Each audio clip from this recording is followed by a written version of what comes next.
ಚೀನಾದ ವಿಚಾರವಾಗಿ ನಾವು ಮಾತಾಡೋದಾದ್ರೆ ಚೀನಾದ ಒಂದು ದೊಡ್ಡ ಕಳ್ಳಾಟವನ್ನ ಇದೀಗ ಅಮೆರಿಕ ಬಯಲಿಗೆಳೆದಿದೆ. ಯಾವ ರೀತಿ ಕಳ್ಳಾಟ ಆಡ್ತಾ ಇತ್ತು ಚೀನಾ? ಹಾಗಾದ್ರೆ ಅಮೆರಿಕ ಚೀನಾದ ವಸ್ತುಗಳ ಮೇಲೆ, ಸರಕುಗಳ ಮೇಲೆ ದೊಡ್ಡ ಮಟ್ಟದಲ್ಲಿ ಸುಂಕವನ್ನು ವಿಧಿಸಿತ್ತು.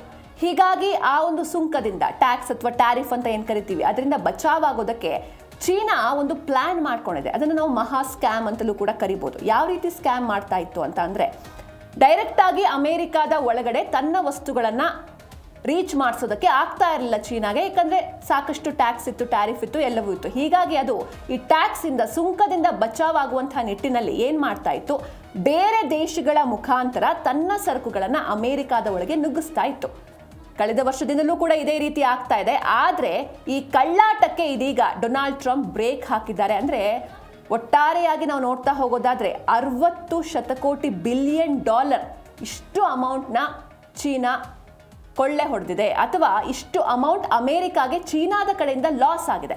ಹಾಗಾದ್ರೆ ಇದು ಗೊತ್ತಾಗಿದ್ದು ಹೇಗೆ, ಅಥವಾ ಇದನ್ನ ತಡೆಯುವಂತಹ ನಿಟ್ಟಿನಲ್ಲಿ ಯಾವ ರೀತಿ ಅಮೆರಿಕ ಒಂದಷ್ಟು ಯೋಜನೆಗಳನ್ನ, ಕಾರ್ಯಾಚರಣೆಗಳನ್ನ ಜಾರಿಗೆ ತರ್ತಾ ಇದೆ? ಇದರ ಜೊತೆಗೆ ನಾನು ಆಗಲೇ ಹೇಳಿದಾಗೆ ಬೇರೆ ಬೇರೆ ದೇಶಗಳ ಮುಖಾಂತರ ಅಮೆರಿಕದ ಒಳಗೆ ತನ್ನ ಸರಕುಗಳನ್ನು ನುಗ್ಗಿಸುವಂತ ಪ್ರಯತ್ನವನ್ನ ಚೀನಾ ಮಾಡ್ತಾ ಇದೆ. ಹಾಗಾದ್ರೆ ಆ ದೇಶಗಳು ಯಾವುದು? ಆ ದೇಶಗಳಲ್ಲಿ ನಮ್ಮ ಭಾರತದ ಹೆಸರು ಕೂಡ ಇದೆ. ಅಂದರೆ ಶ್ವೇತಭವನ ಒಂದು ಎಲ್ಲ ಕಂಟ್ರಿಗಳ ಲಿಸ್ಟ್ನ ರೆಡಿ ಮಾಡ್ಕೊಂಡಿದೆ.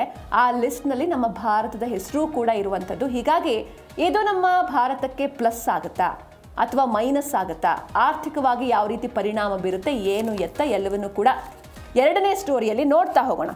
ಸೊ ಹೀಗಾಗಿ ಎರಡನೇ ಸ್ಟೋರಿ ಅಂತ ನಾವು ಇನ್ ಡೀಟೇಲ್ ಆಗಿ ನೋಡ್ತಾ ಹೋಗೋದಾದ್ರೆ, ಮೊದಲನೇದಾಗಿ ಆ ಮಹಾ ಸ್ಕ್ಯಾಮ್, ಯಾವ ರೀತಿ ಚೀನಾ ಸ್ಕ್ಯಾಮ್ ಮಾಡ್ತಾ ಇತ್ತು, ಇದನ್ನ ಟ್ರಾನ್ಸ್ಶಿಪ್ಮೆಂಟ್ ದಂಧೆ ಅಂತಲೂ ಕೂಡ ಕರೀತಾರೆ.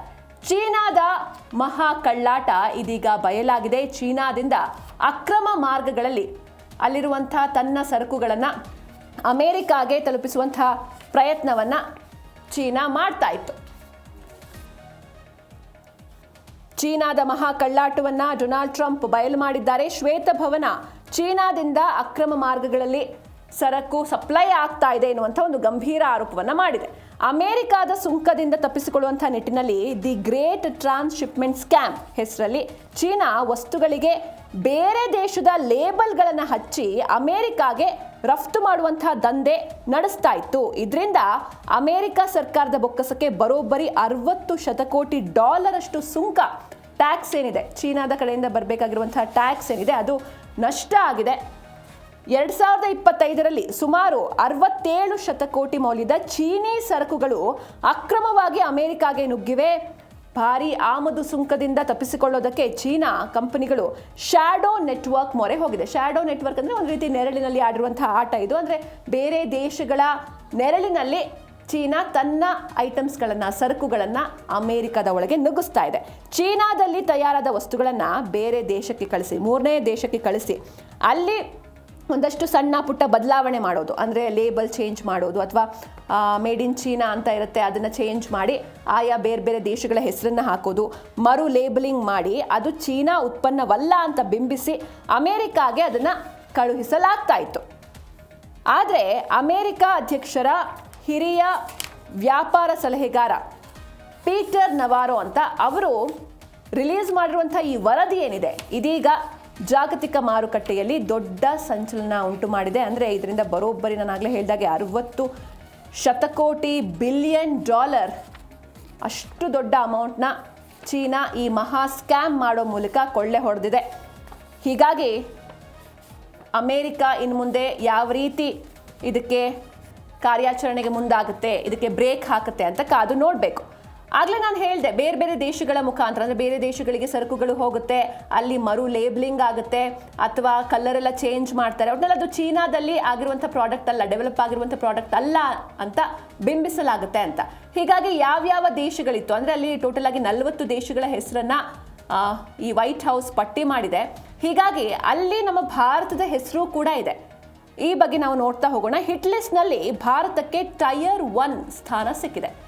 ಅಂದರೆ ಬೇರೆ ಯಾವೆಲ್ಲ ದೇಶಗಳಿದೆ, ಇದರಿಂದ ಭಾರತಕ್ಕೆ ಯಾವ ರೀತಿ ಎಫೆಕ್ಟ್ ಆಗುತ್ತೆ ಎಲ್ಲವನ್ನ ನೋಡೋಣ. ಅಕ್ರಮ ವ್ಯಾಪಾರವನ್ನು ತಡೆಯೋದಕ್ಕೆ 40ಕ್ಕೂ ಹೆಚ್ಚು ದೇಶಗಳ ಪಟ್ಟಿಯನ್ನು ಮಾಡಿದೆ ಅಮೆರಿಕ. ಚೀನಾ ಈ ದೇಶಗಳ ಮುಖಾಂತರ ಯಾವ ರೀತಿ ಮೋಸ ಮಾಡ್ತಾ ಇತ್ತು ಅನ್ನೋದನ್ನ ಬಯಲಿಗೆ ಎಳೆದಿದೆ. ಅಮೆರಿಕ ಹಿಟ್ ಲಿಸ್ಟ್ನಲ್ಲಿ ಭಾರತಕ್ಕೆ ಟೈರ್ 1 ಸ್ಥಾನ ಸಿಕ್ಕಿದ್ದು ಅಕ್ರಮ ವ್ಯಾಪಾರವನ್ನು ತಡೆಯೋದಕ್ಕೆ ಅಮೆರಿಕ 40ಕ್ಕೂ ಹೆಚ್ಚು ದೇಶಗಳ ಪಟ್ಟಿಯನ್ನು ರೆಡಿ ಮಾಡಿದೆ. ಈ ಪಟ್ಟಿಯಲ್ಲಿ ಭಾರತ ಇದೆ, ಕೆನಡಾ ಇದೆ, ಜಪಾನ್ ಇದೆ, ಹಾಗೆ ಮೆಕ್ಸಿಕೋ ದೇಶಗಳೇನಿದೆ ಇದೆಲ್ಲವನ್ನು ಕೂಡ ಟೈರ್ 1 ವಿಭಾಗದಲ್ಲಿ ಅದನ್ನು ಸೇರಿಸಲಾಗಿದ್ದು, ಮತ್ತೊಂದು ಕಡೆ ಈ ಬ್ರೆಜಿಲ್ ಇದೆ, ವಿಯೆಟ್ನಾಂ ಇದೆ, ಸಿಂಗಾಪುರ ಇದೆ, ಹಾಗೆ UAE ಮೇಲೆಯೂ ಕೂಡ ಶ್ವೇತಭವನ ಕಣ್ಣಿಟ್ಟಿದೆ. ಈ ಅಕ್ರಮ ವ್ಯಾಪಾರ ಜಾಲವನ್ನು ಭೇದಿಸೋದಕ್ಕೆ ಅಮೆರಿಕ ದೇಶಗಳನ್ನು 3 ಹಂತಗಳಲ್ಲಿ ವಿಂಗಡಣೆ ಮಾಡಿದೆ. ಅಂದರೆ ಟೈರ್ 1, ಟೈರ್ 2, ಟೈರ್ 3 ಆ ಥರ.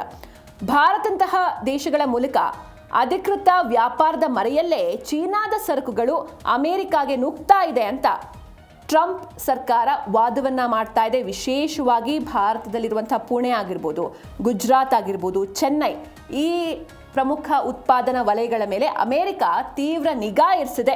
ಇಲ್ಲಿ ಚೀನಾದ ಸಾಮಗ್ರಿಗಳನ್ನು ಬಳಸಿ ಮರು ಪ್ಯಾಕೇಜಿಂಗ್ ಮಾಡಲಾಗ್ತಾ ಇದೆ ಎನ್ನುವಂಥ ಅಂಶವನ್ನ ಈ ಒಂದು ವರದಿಯಲ್ಲಿ ಉಲ್ಲೇಖ ಮಾಡಲಾಗಿದೆ. ಹೀಗಾಗಿ ಈ ಬೆಳವಣಿಗೆ ಏನಾಗ್ತಾ ಇದೆ, ಮುಂದಿನ ದಿನಗಳಲ್ಲಿ ಭಾರತ ಮತ್ತು ಅಮೆರಿಕ ನಡುವಿನ ವ್ಯಾಪಾರ ಮಾತುಕತೆಗಳ ಮೇಲೆ ಗಂಭೀರ ಪರಿಣಾಮವನ್ನು ಬೀರುವಂತಹ ಸಾಧ್ಯತೆ ಇದೆ. ಹೀಗಾಗಿ ಯಾವೆಲ್ಲ ಐಟಮ್ಸ್ಗಳು ಚೀನಾದ ಕಡೆಯಿಂದ ಭಾರತಕ್ಕೆ ಬರುತ್ತೆ, ಎಲ್ಲಿ ಮರು ಲೇಬ್ಲಿಂಗ್ ಆಗುತ್ತೆ, ಉತ್ಪಾದನಾ ವಲಯಗಳು ಮೇಜರ್ ಆಗಿ ಎಲ್ಲೆಲ್ಲ ಇದೆ, ಎಲ್ಲವನ್ನೂ ಕೂಡ ಅಮೆರಿಕ ನೋಡ್ತಾ ಇದೆ, ಕಣ್ಣಿಟ್ಟಿದೆ. ನಾನು ಆಗಲೇ ಹೇಳಿದಾಗೆ ಇದು ಟ್ರಾನ್ಸ್ಶಿಪ್ಮೆಂಟ್ ತಂತ್ರ ಚೀನಾದ ಕಡೆಯಿಂದ. ಮೊದಲನೇದಾಗಿ ಅವರು ಮಾರ್ಗವನ್ನು ಚೇಂಜ್ ಮಾಡ್ತಾರೆ. ಚೀನಾದಲ್ಲಿ ತಯಾರಾಗುವಂತಹ ಎಲೆಕ್ಟ್ರಾನಿಕ್ಸ್ ಆಗಿರ್ಬೋದು, ಇಂಟಿಗ್ರೇಟೆಡ್ ಸರ್ಕ್ಯೂಟ್ಗಳಾಗಿರ್ಬೋದು, ಅಂದರೆ ಈಗ ಮೈಕ್ರೋ ಚಿಪ್ಸ್ ಅಂತ ಏನು ಹೇಳ್ತೀವಿ ಅದು, ಹಾಗೆ ಅಲ್ಯೂಮಿನಿಯಂ ಆಗಿರ್ಬೋದು ಅಥವಾ ವಾಹನಗಳ ಸ್ಪೇರ್ ಪಾರ್ಟ್ಸ್ ಆಗಿರ್ಬೋದು, ನೇರವಾಗಿ ಅಮೆರಿಕಾಗೆ ಕಳಿಸೋ ಬದಲಾಗಿ 3ನೇ ದೇಶಕ್ಕೆ ಕಳಿಸ್ತಾರೆ. ಆ 3ನೇ ದೇಶದಲ್ಲಿ ಸರಕುಗಳ ಮೇಲಿರುವಂತಹ ಮೇಡ್ ಇನ್ ಚೈನಾ ಲೇಬಲ್ ಅನ್ನು ತೆಗೆದು ಪ್ಯಾಕೇಜಿಂಗ್ನ ಚೇಂಜ್ ಮಾಡಿ ಸಣ್ಣ ಪುಟ್ಟ ಜೋಡಣೆ, ಅಂದರೆ ಒಂದಿಷ್ಟು ಏನೇನೋ ಅಸೆಂಬಲ್ ಮಾಡಿ ಅದು ಬೇರೆ ದೇಶದಲ್ಲೇ ತಯಾರಾಗಿದೆ ಎನ್ನುವಂತೆ ನಕಲಿ ದಾಖಲೆಯನ್ನು ಸೃಷ್ಟಿಸಲಾಗುತ್ತೆ. ಹಾಗೆ ಆ ದೇಶಗಳಿಂದ ಕಡಿಮೆ ಸುಂಕದ ದರದಲ್ಲಿ ಅಮೆರಿಕಾದ ಮಾರುಕಟ್ಟೆಗೆ ಆ ಸರಕುಗಳನ್ನು ಅಕ್ರಮವಾಗಿ ತಲುಪಿಸಲಾಗುತ್ತೆ. ಯಾಕಂದರೆ ಡೈರೆಕ್ಟ್ ಚೀನಾದಿಂದ ಹೋದರೆ ಸುಂಕ ಜಾಸ್ತಿ ಆಗುತ್ತೆ. ಹೀಗಾಗಿ ಈ ರೀತಿ ಇವರು ಪ್ಲಾನ್ ಮಾಡ್ಕೊಂಡಿದೆ ಚೀನಾ.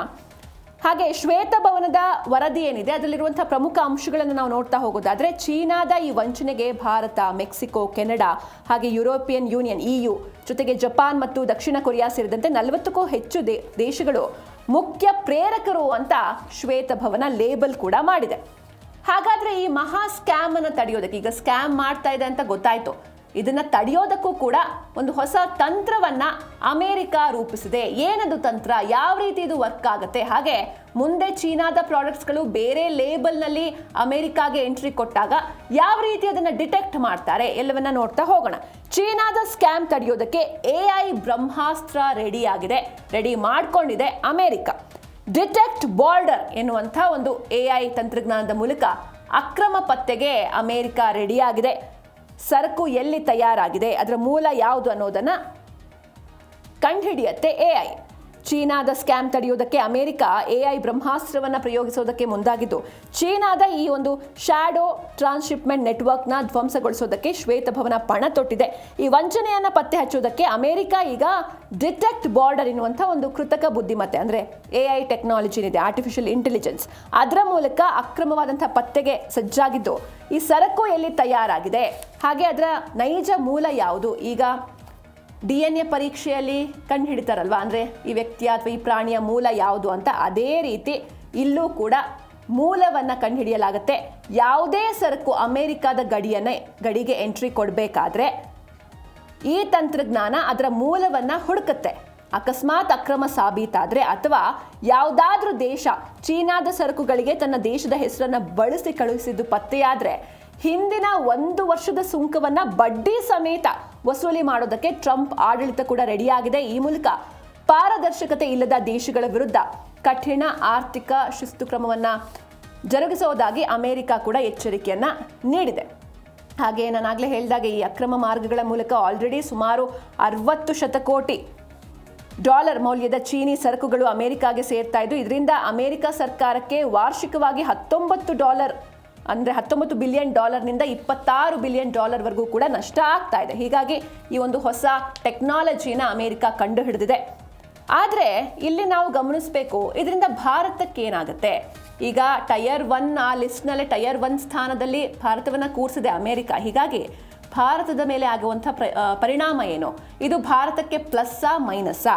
ಇದು ಸಂಕಷ್ಟನ ಭಾರತಕ್ಕೆ ಅಥವಾ ಇದೊಂದು ಸುವರ್ಣಾವಕಾಶನ? ನೋಡ್ತಾ ಹೋಗೋಣ. ಕೇವಲ ಮರು ರಫ್ತು ಮಾಡುವ ಬದಲು ಇದರಿಂದ ಸ್ವಂತ ಉತ್ಪಾದನೆಗೆ ಒತ್ತು ನೀಡಲಾಗುತ್ತೆ. ಈಗ ಚೀನಾದಿಂದ ಬರುತ್ತೆ, ಅದನ್ನೇನೋ ಒಂದು ಚೇಂಜ್ ಮಾಡಿ ಮತ್ತೆ ಮರು ರಫ್ತು ಮತ್ತೆ ಎಕ್ಸ್ಪೋರ್ಟ್ ಮಾಡ್ತಾರೆ, ಎಕ್ಸ್ಪೋರ್ಟ್ ಮಾಡ್ತಾರಲ್ವಾ, ಅದ್ರ ಬದಲಿಗೆ ನಮ್ಮ ಭಾರತದಲ್ಲೇ ಉತ್ಪಾದನೆ ಪ್ರಮಾಣ ಹೆಚ್ಚಿಗೆ ಆಗುತ್ತೆ. ಅಮೆರಿಕಾದ ಈ ಹೊಸ ನೀತಿ ಭಾರತಕ್ಕೆ ಸಂಕಷ್ಟನ ಅಥವಾ ಇದೊಂದು ಪ್ಲಸ್ ಪಾಯಿಂಟ್ ಅಂತ ನೋಡ್ತಾ ಹೋಗೋದಾದ್ರೆ ಇದು ಭಾರತಕ್ಕೆ ಪ್ಲಸ್ಸೇ ಆಗುತ್ತೆ. ಕೇವಲ ಮರು ಪ್ಯಾಕೇಜಿಂಗ್ ಮಾಡೋ ಬದಲು ಸ್ವಂತ ಉತ್ಪಾದನೆಗೆ ಒತ್ತು ನೀಡೋದಕ್ಕೆ ಇದೊಂದು ಸೂಕ್ತ ಸಮಯ. ಮೇಕ್ ಇನ್ ಇಂಡಿಯಾವನ್ನ ಬಲಪಡಿಸೋದಕ್ಕೆ ಸಿಕ್ಕಿರುವಂತಹ ಒಂದು ಅತಿ ದೊಡ್ಡ ವೇದಿಕೆ ಇದು. ಚೀನಾದ ಪ್ರಾಬಲ್ಯ ಕುಗ್ಗಿದಂತೆ ಜಾಗತಿಕ ಮಾರುಕಟ್ಟೆಯಲ್ಲಿ ಭಾರತಕ್ಕೆ ಡಿಮ್ಯಾಂಡ್ ಹೆಚ್ಚಾಗುತ್ತೆ. ಹೀಗಾಗಿ ಅಮೆರಿಕಾದ ಈ ನೀತಿ ಒಂದು ರೀತಿಯಲ್ಲಿ ಎಚ್ಚರಿಕೆ ಗಂಟೆ ಹೌದು, ಬಟ್ ಮತ್ತೊಂದು ರೀತಿಯಲ್ಲಿ ಭಾರತ ವಿಶ್ವದ ಅತ್ಯಂತ ವಿಶ್ವಾಸಾರ್ಹ ಪೂರೈಕೆದಾರನಾಗಿ ಹೊರಹೊಮ್ಮೋದಕ್ಕೆ ಇದೊಂದು ಉತ್ತಮ ಚಾನ್ಸ್ ಅಂತಲೇ ಹೇಳ್ಬೋದು. ಚೀನಾದ ಸರಕುಗಳಿಗೆ ಕೇವಲ ಒಂದು ವೇ ಮಾಡಿಕೊಡೋ ಬದಲು ಭಾರತದಲ್ಲೇ ನೈಜ ಉತ್ಪಾದನೆ ಮಾಡಿದರೆ ಅಮೆರಿಕ ಮಾರ್ಕೆಟ್ನ ಸಂಪೂರ್ಣವಾಗಿ ಭಾರತವೇ ಆಕ್ರಮಣ ಮಾಡಿಕೊಳ್ಬಹುದು. ಇದಕ್ಕಾಗಿ ಭಾರತ ಸರ್ಕಾರ ಈಗಾಗಲೇ ಸುಂಕದ ನಿಯಮಗಳನ್ನು ಕಠಿಣಗೊಳಿಸಿದ್ದು, ಅಕ್ರಮ ಸರಕುಗಳನ್ನು ತಡೆಯೋದಕ್ಕೆ ತಪಾಸಣೆಯನ್ನು ತೀವ್ರಗೊಳಿಸುವಂತಹ ಸಾಧ್ಯತೆ ಕೂಡ ಇದೆ. ಜಾಗತಿಕ ಮಟ್ಟದಲ್ಲಿ ಚೀನಾದ ಮೇಲಿರುವಂತಹ ವಿಶ್ವಾಸ ಕುಸಿತಾ ಇದೆ. ಆದರೆ ಭಾರತಕ್ಕೆ ನೇರ ಮತ್ತು ಪಾರದರ್ಶಕ ವ್ಯಾಪಾರ ಪಾಲುದಾರನಾಗೋದಕ್ಕೆ ಇದೊಂದು ಹೆದ್ದಾರಿಯನ್ನು ನಿರ್ಮಿಸಿಕೊಟ್ಟಿದೆ. ಸೊ ಒಟ್ಟಾರೆಯಾಗಿ ಹೇಳೋದಾದ್ರೆ ಇದೊಂದು ಭಾರತಕ್ಕೆ ಇದು ಪ್ಲಸ್ ಪಾಯಿಂಟ್ ಆಗ್ತಾ ಇದೆ. ಇದೊಂದು ಸುವರ್ಣಾವಕಾಶ. ಯಾಕಂದರೆ ಬೇರೆ ದೇಶಗಳ ವಸ್ತುಗಳನ್ನು ನಾವು ಪ್ರಮೋಟ್ ಮಾಡೋ ಬದಲು ಇಲ್ಲೇ ನಾವು ಮೇಕ್ ಇನ್ ಇಂಡಿಯಾ ಅಂತ ಏನಿದೆ ಅದನ್ನು ನಾವು ಮತ್ತಷ್ಟು ಬಲಪಡಿಸ್ಕೊಳ್ಬಹುದು. ಇಲ್ಲಿಯೇ ಉತ್ಪಾದನೆ ಮಾಡಿ ನಾವು ಅಮೆರಿಕಾಗೆ ಕಳಿಸ್ಕೊಡ್ಬಹುದು. ಇದರಿಂದ ಅಮೆರಿಕ ಮಾರ್ಕೆಟ್ನಲ್ಲಿ ನಮ್ಮ ವಸ್ತುಗಳು ರಾರಾಜಿಸುತ್ತೆ. ಒಂದು ಕಡೆ ಚೀನಾದ ಕುತಂತ್ರ, ಮತ್ತೊಂದು ಕಡೆ ಟ್ರಂಪ್ ಅವರ ಕಾರ್ಯತಂತ್ರ. ಆದರೆ ಇದರ ನಡುವೆ ಭಾರತಕ್ಕೆ ಮೈನಸ್ ಆಗಬಹುದು ಅಂತ ಎಲ್ಲರೂ ಕೂಡ ಯೋಚಿಸಿದ್ವಿ. ಆದರೆ ಇದು ಭಾರತಕ್ಕೆ ಪ್ಲಸ್ ಆಗ್ತಾ ಇದೆ. ಇದನ್ನು ಭಾರತ ಯಾವ ರೀತಿ ಯೂಸ್ ಮಾಡ್ಕೊಳ್ಳುತ್ತೆ ಅಂತ ಕಾದು ನೋಡಬೇಕು. ಅದರ ಮೇಲೆ ಯಾವ ರೀತಿ ಪ್ಲಸ್ ಆಗುತ್ತೋ ಮೈನಸ್ ಆಗುತ್ತೋ ಎಲ್ಲವೂ ಕೂಡ ನಿಂತಿರುತ್ತೆ.